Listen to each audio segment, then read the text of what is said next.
Hi everyone, I'm the EFC, this is Blue Lines TV, and today's Chelsea run is brought to you by OneFootball. Of course, OneFootball is a fantastic app for your phone.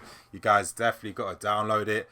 If you want all your football news, your football gossip, everything trending, if you want your stats as well, this is the perfect place to come to use. So you guys, if you want to support me as well, I'd really appreciate it if you guys download the app. It's going to be in the description below.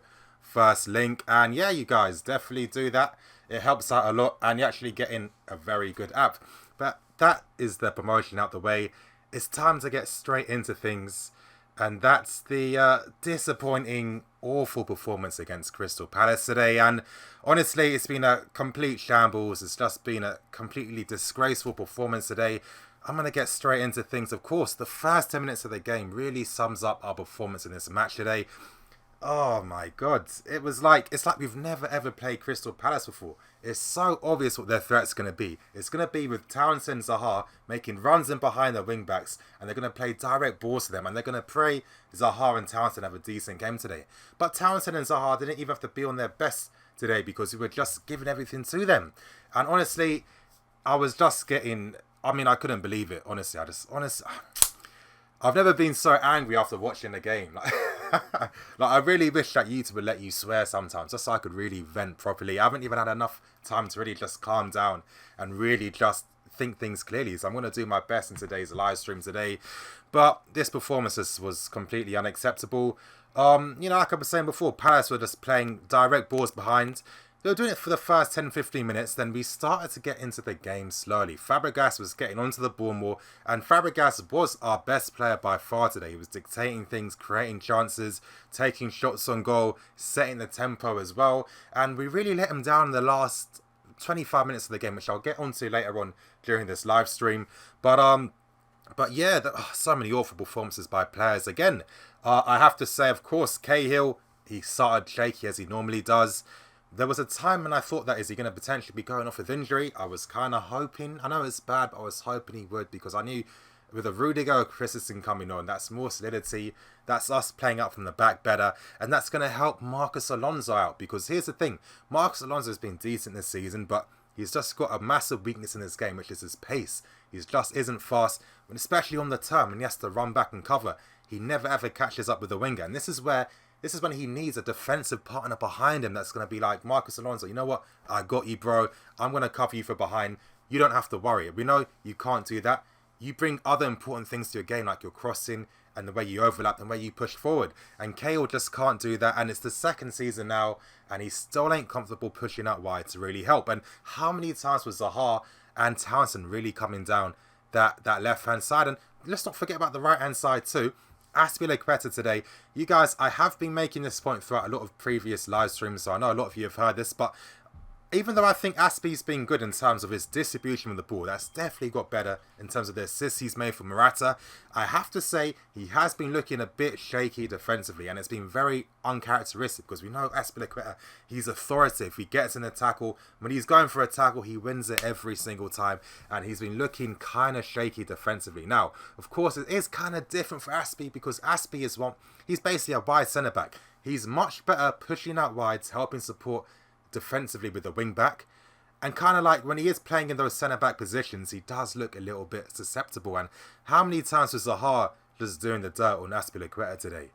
It was a bit too much, and I was comfortable with. At the same time, Aspi, if there's any player at Chelsea he's allowed to have a bit of bad form or a bad game, I think Azpilicueta has earned that right to do that because he's been consistent for how many years now, you guys. So I don't want anyone taking what I'm saying like, oh, you're moaning, blah, blah, blah. Of course, we lost today. There's a lot of valid criticism in this game today. So you guys just have to really just, accept them. But yeah, he wasn't the only bad player as well. Willian, especially. Willian. There was something positive that Conte did in the second half, which I'm going to touch on to later on. I'm just going to delve into the first half. But Willian, again, like we always say, his ability on the ball, constantly losing the ball under pressure. Constantly. And what's not helping Willian is he's definitely having a bad run of form, which isn't helping him at all. And he's also struggling a bit with the system as well. Because we've got to realise last season, Willian wasn't the first choice winger. He was the second choice winger. And this season he's had to play a bit more games because Pedro's had his injury problems, and it looks like he's someone that really struggles in this 3-4-3 in terms of playing with his back to goal and holding up defenders and trying to get people involved in the play. It's something that he's not really showing that he can do too well. And if anything, Willian needs to just be out the team for a while. I'm not one of those fans who thinks he's an awful player and he's always been an awful player. No, Willian has been a good servant for Chelsea and he's been a good player. So don't let anyone tell you otherwise. But too often he has moments where he's off form. And recently, Willian's been in his worst form since he's joined Chelsea. And it's not improving. And when a player's showing poor form, what does the manager have to do? Take him out the team. Say, if you want to get back in the team, I need to see something from you. I want you to fight for your place. I want you to come back with that confidence and really provide something to the team. And Willian's not doing that. And what's the problem when the manager still guarantees players game time who are playing poorly? Well, individual mistakes come into play. And that's what happened for Palace's second goal, where Willian, again, dispossessed of Sarko too easily, putting Zappacosta in an uncomfortable situation. Aspie should have done a bit better, but again, no one was expecting Willian to lose a ball like that. And when players are off form, the mistakes creep in and you start to concede silly, petty goals that shouldn't be happening at all. Before I even get into that second goal, of course, Bakayoko came. Looks like he's going to be dyeing his hair blue. Of course, he got his first goal for Chelsea. At the same time, this performance today, we definitely missed we definitely missed Kante and Morata by far. Honestly, Morata's been a revelation in this league. He's looking at one of the best signings that we've made for a while.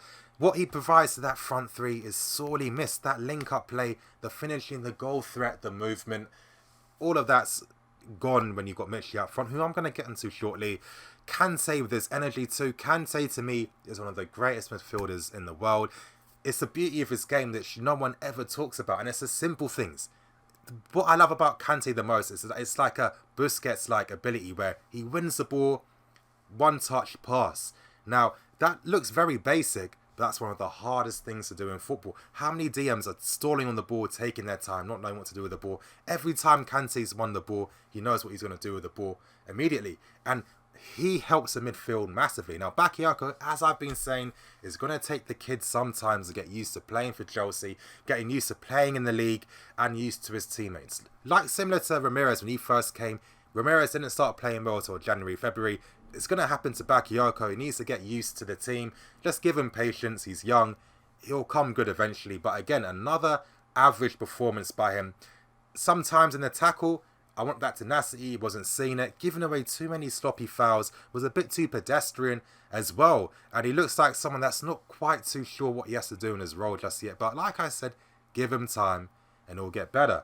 Oh my God. I need to speak about Mitchley. Now, Mitchley, it looks like to me, as I was saying in my match preview before, I actually did predict that this could be difficult for him.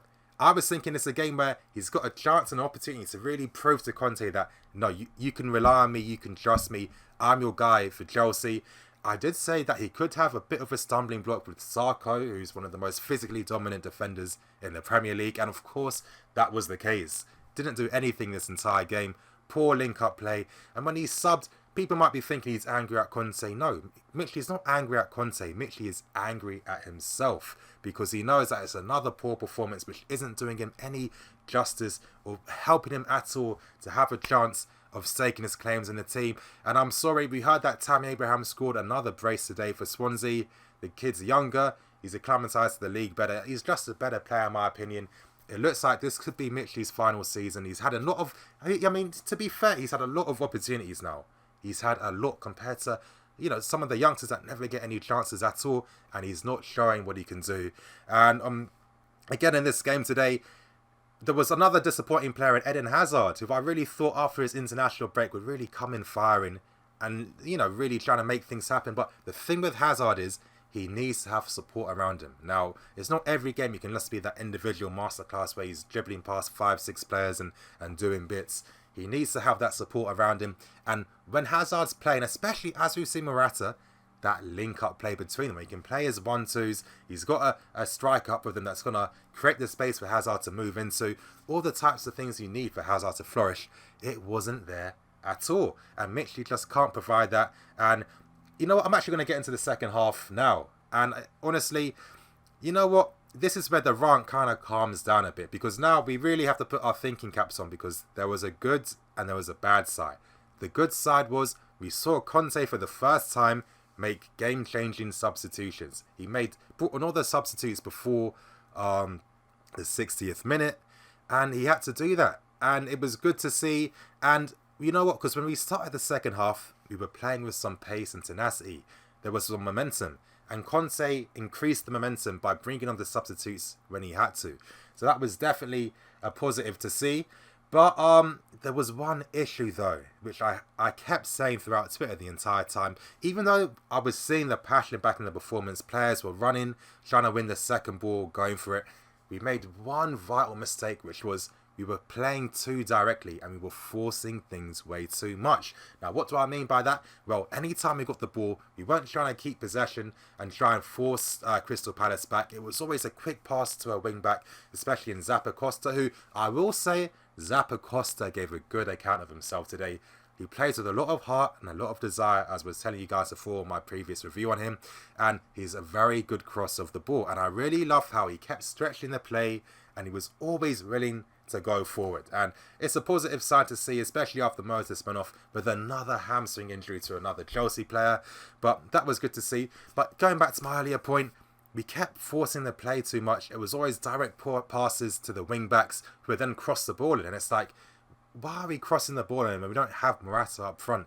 We don't have any aerially dominant players. And I'm thinking, when you've got a front three of Hazard, Pedro and Musunda, who did come on, surely you want these guys to get on the ball as much as they can. Surely we want to park Crystal Palace back so those three can link up with each other, play 1-2s. Of course, you've got Fabregas there as well. There's a lot of creativity there. And the way we played was especially poor because we basically ruined and wasted every opportunity we had. Now, we did create some good chances that should have been finished. I'm looking at you, Eden Hazard, but it wasn't consistent. It was like the odd chance coming every 5 minutes or every 10 minutes.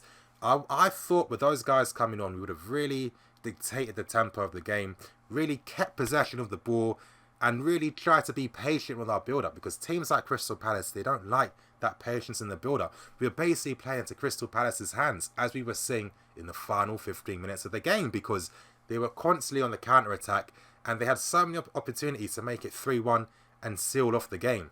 And really, when we're trying to get back into the game, a team like Crystal Palace, in my opinion, shouldn't be having the possibilities and capabilities of coming back with any possible chances to try and, steal the win. That shouldn't be happening.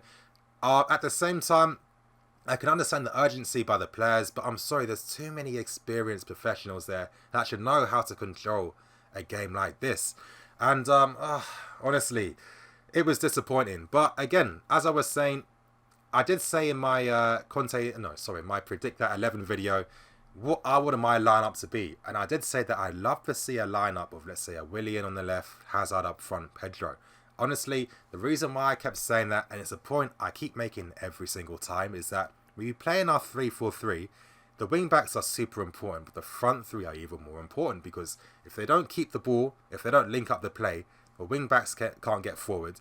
And whenever they lose possession of the ball, that's when you're seeing the likes of Zaha and Townsend making the runs in behind the wing backs and then really running directly at Aspie and Cahill. We know Cahill isn't strong one-on-one. Aspie was getting overloaded quite a lot as well. And honestly, it's so frustrating. I'm really hoping after this game, Conte's going to stop his reluctance on using Willian and using Mitchley, because they just don't really provide enough to the team at this moment in time, especially when both of them are in awful form and it's not helping anything. It was a positive though that Conte did make those changes to really try and affect things. He did bring on Musunda, who had a decent amount of time, 25 minutes. Now he did a good, he had a few moments. At least when he came on, we were keeping the ball a bit. I got to give shout out to Pedro as well. When Pedro came on, we were seeing those runs in behind that he's synonymous with. Pedro is one of the best in the league with De Bruyne when it comes to making those runs in behind, stretching the play. And I was a bit baffled that Pedro didn't start in this game, because I thought this would have been the perfect game for him to play in against Crystal Palace. At least Conte made the substitution to bring them on. It looks like we'll be okay now, because Morata is going to be coming back in time for the Roma game. So it looks like our front three problems are going to be fine. And of course, it's a negative because the performance was awful. 2 losses on the bounce, losing to a Crystal Palace team that haven't scored in 7 games. And I know it's annoying because I kind of just have to think a bit realistically now with Chelsea. Too often, I'm always trying to look at what I think is the most logical conclusion towards matches. I know a lot of you guys watched the match preview. I was extremely confident because I thought with how we were going to play, how Crystal Palace were going to set up, it was a guaranteed win. Of course, I'll take the L. I got the prediction wrong. But I always get... I mean, what always catches me out is that I'm always thinking Chelsea are going to do the obvious thing. And it's always the complete opposite. And a lot of people are right when they were predicting that, I bet we're going to lose to Palace. We're going to mess this up. It's a type of game that we're going to, that we somehow end up failing for no reason. And you guys were right, unfortunately. Honestly, this is a very, very disappointing performance. I am really angry. Losing to a team like Palace, what does this mean for our title chances? Honestly, it depends. I mean, Man City are looking on fire right now. Beating Stoke City 7-2. I did say in my season prediction, whoever wins the league this year, it's going to fall on who gets the most points against the bottom 15 teams. And it looks like Man City are going to be that team because, again, thrashing the team in this league 7-2. And it's Stoke City who are in some decent form themselves. I mean, they're scoring goals for fun. They're looking at the strongest team in the league. It looks like, fairly early on that they are probably the favourites now. Of course, we can still have a fantastic season, but if anything, I think the manager just needs to, show some more bravery. And I think today was a good sign of that because Conte was willing to make those changes immediately early on in the second half. At the same time, a lot of you guys might be thinking, well, why wasn't this lineup, why wasn't the second half lineup the first team lineup at the start? Of course, we could say that because as fans, we've seen Willian's terrible form. We've seen Cahill's limitations. We know that we've got stronger players on the bench or players who could provide something extra to the team. And hopefully Conte is going to look at this and he's going to actually make some changes in the Premier League. The bonus we have is that Morata is going to come back. So that's going to save one of our front 3 problems that we've been facing since he's been out. And you know what? That's you guys. I think that's it. I mean, I'll make a few more comments. Masunda, I thought him coming on, it was good to see that Conte did give him that confidence. And after I saw Conte's press conference in regards to him talking about Charlie Masunda, he did he did give me some confidence because he was basically saying, "Oh, Masunda, you show what you can do." And Masunda had that chance, and I thought he was decent. I mean, he was much better compared to anything Willian did in this game, and he looked quite dangerous. The only issue we had, as I was saying before, is that we played into Crystal Palace's hands in the second half. We were forcing the play, we weren't dictating it, setting the tempo. And what do I mean by that? When you dictate the tempo and you set the tempo, you force Crystal Palace back, you limit their counter-attacking opportunities. And then our dangerous players, our Hazards, Pedros, Masundas, Fabregas, they can get on the ball more and create things. And that's how we get a lot of our goals when those guys are in unison together, creating. When you make the game too open, you're playing into Crystal Palace's hands because the wing backs, because of course we're trying to get back in the game. Zappacosta and Alonso are rightfully leaving tons of space in behind, which Townsend and Zaha were exploiting. And I thought he had a fantastic game today. The crazy thing is he's only half fit. Hodgson was trying to make up excuses beforehand, saying that don't expect the best game from Zaha today. Zaha told Hodgson Red to go. And honestly, this guy, he's an underrated player. In my opinion, he's one of the best wingers in the Premier League. One-on-one, I think Hazard and a few players are as good as, are better than him. But he's one of the most dominant dribblers in the league. And he really caused Cahill, and especially Azpilicueta, disappointingly, a ton of problems in this game today. But, you guys, of course, we've got the Roma game coming up. I'm going to be doing a live stream with Italian Football TV, so definitely stay tuned for that. It's not necessarily over just yet. Like I said, there's always positives and negatives from a game. The positives today, and I keep stressing it, was Conte was willing to make that change. So, and we know what happens when Conte makes a change. Look what happened last season after, a poor start and then some poor performances. The 3-4-3 was reintroduced and we went into winning ways. When Conte gets desperate, he ends up making the right decisions. And I think this game is a sign to show of, Conte going to be making those brave decisions to really help affect us going on to the future. So it was an awful performance. I'm just as angry as all you guys, but let's not get too crazy. I know obviously, you know, a lot of people think I hate Conte. You know what? It's not that I hate or love him. He's just a manager for Chelsea. I've been a fan of Chelsea for so many years. I've seen so many managers come in, come out. I'll be honest, I don't really have any affinity towards any managers whatsoever. I think Mourinho really killed that for me, especially in his second spell, where that really made me realise not to even care about having loyalties to managers, because they're just guys coming in to do a job. And whatever manager comes in, I want him to make as many good decisions as he can and to do the best that he can while he's fulfilling his contract. So, you know, let's not get too disappointed. We can still make things happen. The change is still there to come. And we've got Marassa coming back. Marassa coming back is going to save everything, because the goal chances are going to come and the goals are going to come from then on. But anyway, guys, that's going to end today's run. That's going to end today's match review on our disappointing 2-1 loss to Crystal Palace. Before I end it, you guys, I know a lot of you guys are getting a little bit annoyed by these sponsors, but as I said, I'm taking the risk of doing the channel full time. The sponsors really help. Every download that you guys do really helps support the channel and really helps, you know, obviously give me a living doing YouTube. So of course, in the description below, click on the OneFootball app. Literally take you a few seconds. Every time you download it from the link in the description, they actually track it. So of course, I get a report end of the month. So you guys, you'd really help me out if you support what I do. I'd really love if you did that. That's going to end the match review. I'm Nini FC. This is Blue Lines TV. Signing out.